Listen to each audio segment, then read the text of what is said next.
glad you could join us.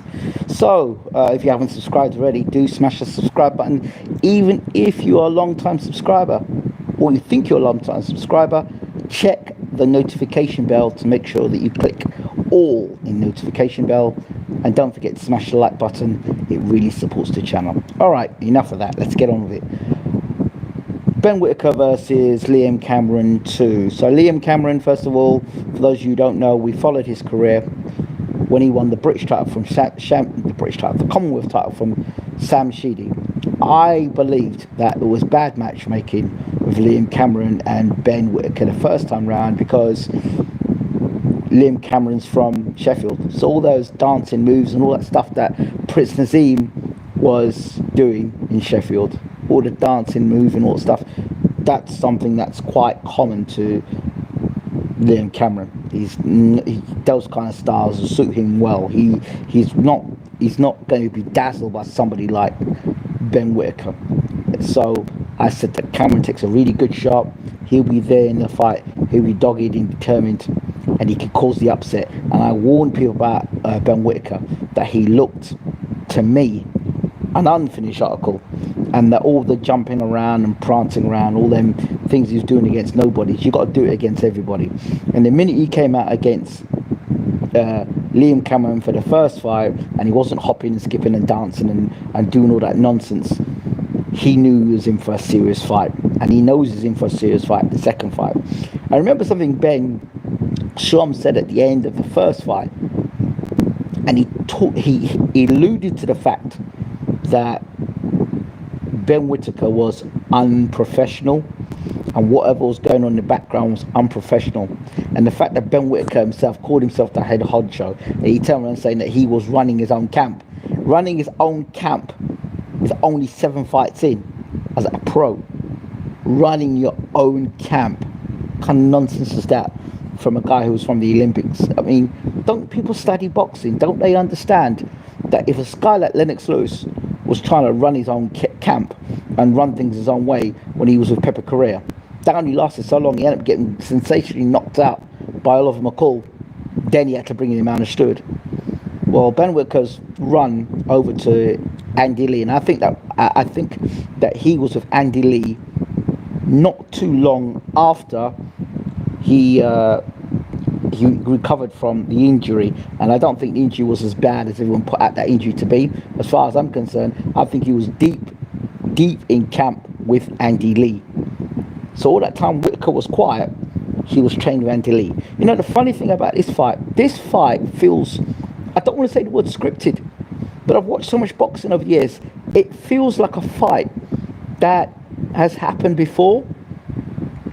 And like, whoever this fight was before, I've seen, is in the first fight, the guy who was meant to win and was the superstar, he got through narrowly, right? I don't know what happened, if he was a no contest, a headbutt, but he was losing the fight badly. And I don't know, clash of heads, whatever happened. It ended up becoming a no contest. And in the rematch, in this fight, the guy that was supposed to win went out there and absolutely obliterated the other guy, right? So, because of this fight has got so many different scenarios to it for me. So many different scenarios, like scenario 1, and the talking point is about 10 rounds and 12 rounds. That's not going to matter, in my feeling. That's not going to matter, because this fight might not go 12 rounds. It might not even go 10 rounds, right? I can see many scenarios. I can see Liam Cameron getting knocked out in this fight. Swear to God. And he's a determined, rugged, never been stopped sort of guy, but I can see him get stopped in this fight. It's funny, really funny, because Ben Whittaker, if you think about it, if the way he's been talking is the way he's been carrying himself, like he was the head honcho, he was running camp by himself, he was doing his own thing. If that's the case and he was super talented, what happens if he gets a elite trainer, and I do rate Andy Lee, elite trainer in his corner working with him for a long period of time, a good stretch of time? If he's worked with him 4, 5, 6 months, he'll make changes. And all the mistakes, if you're a quality boxer, you can capitalize on those mistakes and put it right. And Ben Whittaker may punch harder than people advertised, because he was working with. He wasn't getting his dynamic. What's the word? I want to say his movements, punching with full power. Well, we don't know whether, when in the rematch he fights Cameron, he can get stuck in and stop Cameron, and Cameron to walk onto something nasty. There's that scenario. That's one scenario, right? The thing Cameron's got to be careful of, and I've been saying it for a while. The one thing Cameron has to worry about, be concerned about his fight is, in his head, he thinks he's got to beat Whittaker. On that night, he should have beaten Whittaker. On that night, because he had a guy in front of him that was not prepared for him mentally, physically, emotionally. Wasn't ready for him. He just thought he was going to go out there and blast Cameron out of there. And there was something Jim Watt used to say: you can't prepare for a war when you're in the battle, because your mind's not set up for it. Your mind's not set up for you to suddenly, I'm coming into this guy, I'm going to take this guy out. This guy's nothing. This is what this man. And then you get in the fight and you realize, hold on a second, this guy's a bit tasty. He's punching me in my chin. He's roughing me up. He's going to my body. And Ben Whittaker, I don't care what anyone tells me, he was spent. He was exhausted. And that made him go over the rope. He was exhausted. And what I do know, and from what I have seen, is when the going gets tough, can Whittaker get going? If that fight was anything to tell us anything about Whittaker, is that when it's put on him, stuck on him, he doesn't like it. There's some guys that rise to the occasion, and some guys struggle with understanding that the guy in front of them is just as good as them. So he may have had a shock to the system when he hit him with Liam Cameron with his best shots, his best moves, and Cameron didn't go anywhere. Shit, I'm in a real state here, and all the stuff I've been doing in the gym wasn't enough. Now I'm realizing I'm in a problem, and I can't fix it. So now he's had to go away because he was shocking and unprofessional, and now go with Andy Lee. Now I don't know what's been going with him and Andy Lee in the camp. I know Andy Lee's a damn good trainer, but I don't know if Ben Whittaker's a good listener. What, he's on to his third trainer now? He was with Sugar Hill. He was with the amateur coach. And now it's Andy Lee. And how many fights is he in now? 8 fights. I don't know. But I don't see him beating the likes of Bivol, Turbiev, Yard, or Boatsi. I don't care if he goes out there and blasts out Cameron. I just don't see it. I just don't see him being that caliber fighter. That being said, let's move this on. So I've talked about scenarios. The other scenario I've thought about is that Liam Cameron gets in the ring that night and says, you know what? I overtrained for the fight. Too much pressure on me. I left my best inside the gym. I've heard those scenarios. I've heard those situations before as well. And the other thing is, you can give money to Cameron and say to Cameron, you know what, listen mate, you've enjoyed it, right? Here's some money. You're not gonna be the draw or the ticket seller that Ben Whittaker is. You're just not, and you know that, I know that. So look, just take this money and just do enough to make it interesting, but not enough to beat him. And if you get that, look, that's happened. It happens in boxing. It doesn't mean Cameron takes a dive. He just doesn't pull the trigger. And there's a way. If you see Cameron put his guard up and following Whittaker around the ring, and Whittaker looks like a superstar, and Cameron's not throwing enough punches back, and we go to 10 rounds, and Whittaker wins the fight without Cameron throwing punches back or looking even game, well, it can happen in boxing. It can happen where a guy gets paid off. So there's that scenario. The other scenario is that Whittaker actually is better than Cameron, and Cameron comes forward as he does and gets hit with short, sharp, nasty counter punches, which Cameron doesn't expect. You know, so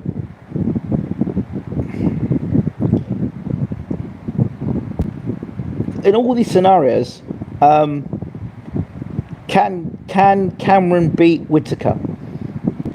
If he's going to beat Whittaker, I believe it's going to be down the stretch.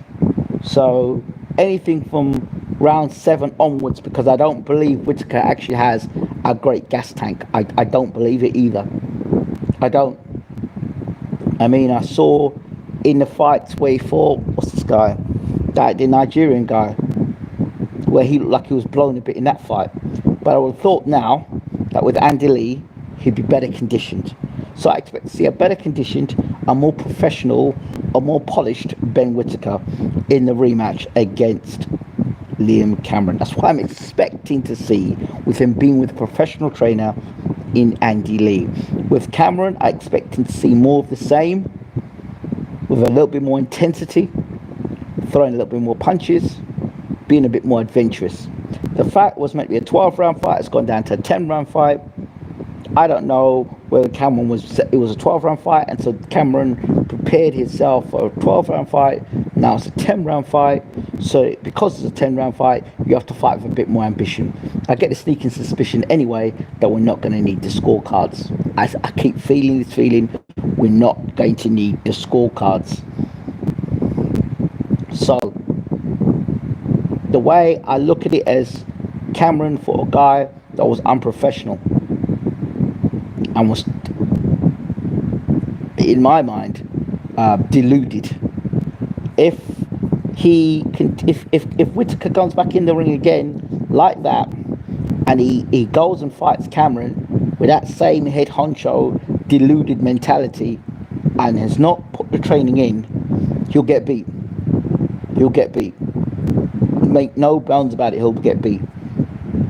You know, some people may have all the talent in the world, but mentally, this is not the Olympics. Oh, you know, I had a chip on my shoulder, I did what I did in the Olympics. Olympics were 3-4 rounds. It's the Olympics. This is professional boxing. It's not head cards. There's no head cards there. This is professional boxing. This is 3-minute rounds. Right? It's a different situation. It's a different situation. So you can go back and talk about the Olympics all he wants. The other thing that I find quite concerning as well is that Ben Whittaker's talking about he's got a father figure in Andy Lee. So what? He didn't need a father figure in the first 7 fights. He now discovers he needs a father figure. Did that not come into his thinking when he was picking his trainer in the first place? And what? He doesn't have a father figure in his amateur coach? Was his amateur coach? I don't know the ins and outs. But was his amateur coach a father figure enough for him to be able to lean him and say, you know what? And a father figure enough for him to understand, look, you're running your own gym. You're running your own training sessions. Any father figure I'd be picking would not be allowing me to do what I wanted in training. That's for sure. So, when you say you're looking for a father figure, are you looking for a guy that's going to stand there and listen to your crap and tell you that you'll be a cheerleader to you, or are you looking for a man that's going to stop you and say, hey, keep your hands up, stop all the prancing around the ring, use your jab, utilize your height and your reach, you know, and today you will be doing this, not I don't feel like it. So that's what I'm thinking when it comes to what Ben Whittaker is saying is he's a father figure to me. What were the other two guys to you, coach? Your amateur coach, wasn't he not a father figure to you? And Sugar Hill, you didn't see as a father figure. So what are you looking for, Ben Whittaker? I'm a little confused. So this fight has got so many different scenarios, and like I said, I've seen this scenario before, and I don't know which fight it is, and I can't. Well, they had 2 fights. Yeah, what's up, brother? I can't figure out, for the life of me, I cannot figure out what fight this is parallel with. But there is a fight that this sort of shenanigans has happened before, where the top fighter, the prospect, is basically being protected. Big investments. And I don't know what fight this is. And there's a rematch. And in the rematch, the prospect comes along and actually batters the opponent. Assalamu alaikum. Wa alaikum salam. So that's it really. Nothing much more to say about this fight. I wish both fighters the best. And like Liam Cameron says, may the best man win. I don't like the fact he's talking about may the best man win. I don't like that. I don't like that all from Liam Cameron. I'd rather him say, I'm the best man, you'll see on the night. I don't like the may the best man win, and I've got all these people supporting me, I've got the support of the fans, and mate, that's a bonus. That's a bonus that you got the fans on your side.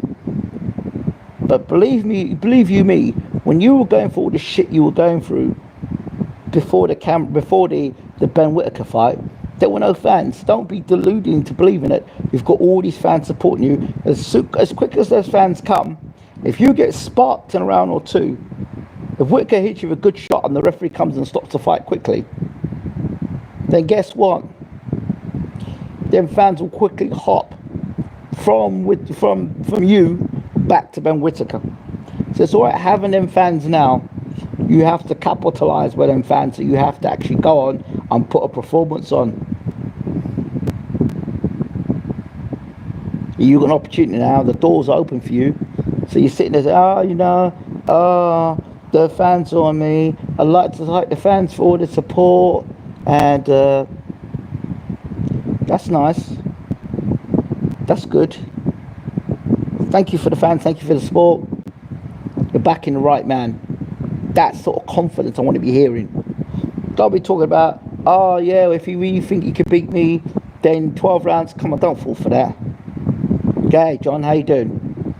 Jojo, how you doing, Jojo? I'm from London, and my parents are from the Caribbean. But nice to meet you anyway. Hope you smash the subscribe button. Hey, big up, John. Oh, the fans, and then the contract, bro. It's 10 rounds, 12 rounds, it's a fight. And the fact of the matter is, it's a fight. 10, 12, if you believe you're going to beat the man, you're going to beat the... me, I would take the money, absolutely, but I would make it quite clear. Whether it's 10 rounds, whether it's 12 rounds, whether it's 8 rounds, I'm going to punch you up, whether it's 8, 10 or 12. It don't matter what training you got, it don't matter what rounds we go, I was punching you up then, and I'm going to continue punching you up. I got your number, boy. That's it. That's how I'll be talking. In fact, you're paying me more money to punch you up. That's all right. It's not a problem. 8 rounds, 10 rounds, 12 rounds, no problems. Bring the ring, bring the date. I'm punching you up again. I'm punching, but this time I'm going to punch you up in front of Andy Lee. Last time I punched you up in front of your amateur coach. This time I'm going to punch you up in front of Andy Lee. It's not a problem. Andy Lee can't fight for you. If Andy Lee wants it, he get punched up as well. That's the way I'd be talking. Them sort of those are the kind of lyrics I'd be coming up with. No, thank you for the fans. I got his followers. His followers followed me. Yeah, and now they're my fans now. And what? What? Is this an Instagram fight? Thank you to the fans. Really appreciate your support. You're backing the right man. Tune in to this fight. I'm going to do what you want me to do. Just shut Whittaker up once and for all. That's what I want to be hearing. Random thoughts on Eubank Senior. He raised some good points, but I can't help but think he also just wants limelight saying what he's saying. Quite possibly. You look like my math teacher. Do I? That's nice. Is your math teacher black? This fight goes the distance. I wouldn't be so sure, Goldie. I wouldn't be so sure. I would not be so sure. There's 2 things that don't do Cameron any favours for this. There's 3 things that don't do Cameron any favours for this fight. Number 1, he fought unprofessional Ben Whittaker. So, in his mind, he's in a false sense of security with Cameron, because he believes he beat Whittaker, the best Whittaker. He was beating Whittaker, an unprofessional Whittaker, and if he's unprofessional again, yeah, he'll beat him again. If he does the same shit again, he'll get beat again, or on the way to getting beat, because as far as I'm concerned, the gas tank had gone, and he shot his load, and he was on the way to get knocked out through exhaustion. You know what Whittaker reminds me of? Whittaker reminded me of when Ben fought Michael Watson. And if you watch Ben, he came out blasting shots. Blah, blah, blah, blah, blah, blah, blah. And with around the 6th round, was when Ben got knocked out by a jab, right? And if you look at the combination that Ben threw before he got stopped by Watson, you'll see Ben gets hit with a punch in his eye, right? And he turns away. And the next minute, he starts throwing punches back, last load of punches. And Watson just tucks up. And then Watson hits him with a shot, and he goes. A similar thing happens, though, with Whittaker. If you go back and look at the fight, Cameron starts to get on top of Whittaker, and then he lands a body shot, and you see Whittaker throws a combination, but he's exhausted. And then that's what happens when they get backed into the ropes. He threw a body shot that really hurt Whittaker, slowed him right down. Whittaker was hurt to the body, and then Whittaker threw a last like flurry where he was absolutely exhausted. So he was absolutely exhausted before he went over the rope. Exhausted. Go look at the final sequence before they go over the ropes. Gets hit with a body shot and he's absolutely exhausted. He's spent. So, full sense of security for Liam Cameron. This newfound status. Some people relve in the status and they train more. Some people, when their situation, when the big lights on them, they freeze. And they start doing things which are not natural to them. They're overtraining. They self-sabotage. You just don't know with these guys. But Whittaker does freestyle, but he knows how to use the Philly shell, does he? He knows what Philly shell? He was getting hit clean with shots. He was getting hit with uppercuts in the middle. He was getting hooks either side of him. Nah, he don't know about no Philly shell. No, his head was going around like a rag doll. Forget that. He was getting hit with clean shots, the right hand all the time. I just think, like I said with Cameron, it's false sense of security for Whittaker. I don't think a lot is going to change Whittaker in terms of the way he presents himself. I think he's got to show that, yeah, it was his night, and I'm working with Andy Lee now, and I'm training hard. Let's see. But if he doesn't do what's necessary and he comes in unprofessional, then I believe that Cameron finishes the job off. But if he comes in professional and he does what Andy Lee tells him to do, Cameron may walk into something nasty. We'll see. Those are my thoughts. They're different scenarios. I don't know what to put on this fight. Whittaker's the Olympic guy, but Cameron pulled out of the GB squad. Maybe he could have been as good as Whittaker or better. Who knows? But I know Cameron's tough. He's strong. He's dedicated. But my thinking is this: Cameron's career is not one you're going to see him in the ring with Beterbiev and Bivol and Callens. You're not going to see him with them guys. I don't see it with him. But you'll see Whittaker in there against them, I think. And even if he's not there, I think he's going to have to fight against them guys, or that level of opposition at some point. But he's going to have to get through Cameron. Oh my God, a British person, no way, never heard one's voice live. Right, I'm out of here. Don't forget to rate, subscribe, leave your comments, share the video, smash the like button. I'm out, take care.